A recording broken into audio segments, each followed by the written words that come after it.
Let me tell you guys about Alvin, and for my personal friends watching this, you know exactly who I'm talking about. So Alvin was my best friend back in grade 6. I recently moved to a new school like 2 months into the year, and coincidentally, this other kid, Alvin, also moved in around the same time I did. We got put into the same classroom, but I guess no one told them, because there weren't enough desks to accommodate the 2 new students. So for their temporary solution, they made us share one desk. It was kinda awkward at first, but we became close friends pretty quick since we were both the newbies, and also since we literally sat inches apart from each other. What I wish I realized sooner, at the time, was that Alvin was a total douche. I mean, we shared common interests like anime, video games, and whatever, but Alvin, he had problems.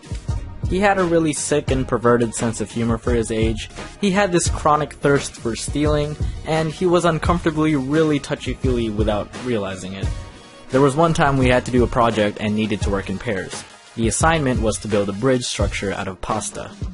Luckily for me, I didn't have to work with Alvin on this project. Unluckily for my friend Marco, who was Alvin's partner, hot glue was involved in the construction of this bridge.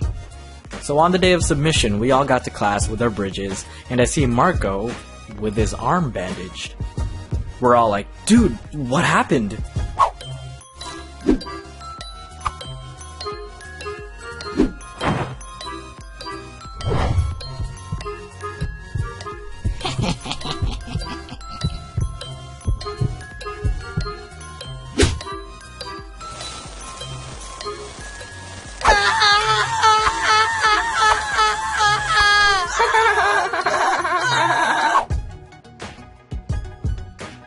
Worst part of it was that after it happened, all Alvin did was give Marco a band-aid, which was like 1/4 the size of the actual burn.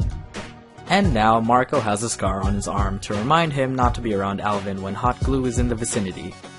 Alvin was a straight-up thief. One time when Yu-Gi-Oh was like the biggest fad in my school, one of my friends reported to us that he lost his Blue Eyes White Dragon, and for a kid, that was like losing $1,000.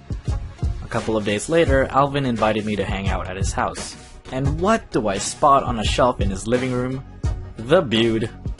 And I knew Alvin was not an avid Yu-Gi-Oh player, and if he was, this dragon would be safely tucked away in a deck and not casually chilling beside a potted plant. Oh hey, you have a Blue Eyes? Oh, I've had that for a while now, he said. No you didn't.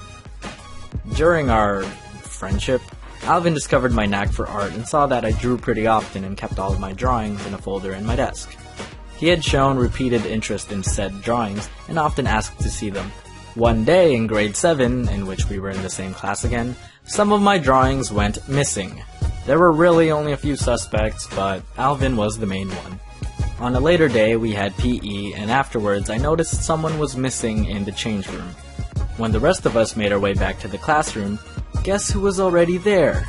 And once I sat back down on my desk, guess what of more I was missing? I knew it was him. All of the clues pointed to him.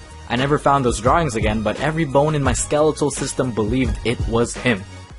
I slowly stopped hanging around Alvin. He just seemed like a bad kid, let alone a bad friend. There was one time he got into an argument with another kid and coughed on his pizza like a scumbag. The kid told on him and Alvin cried like a baby. The following year in grade 8, Alvin and I, along with the majority of our friends, got separated because they built a new school nearby to accommodate the growing population in the area. Alvin stayed behind at St. Barbara because he lived across the boundary line, while my other friends and I moved to St. Veronica. We had 1 year of solace away from Alvin because the high school we were going to the following year, St. Marcellinus, brought together students from several elementary schools, 2 of which were St. Veronica and St. Barbara. Yep,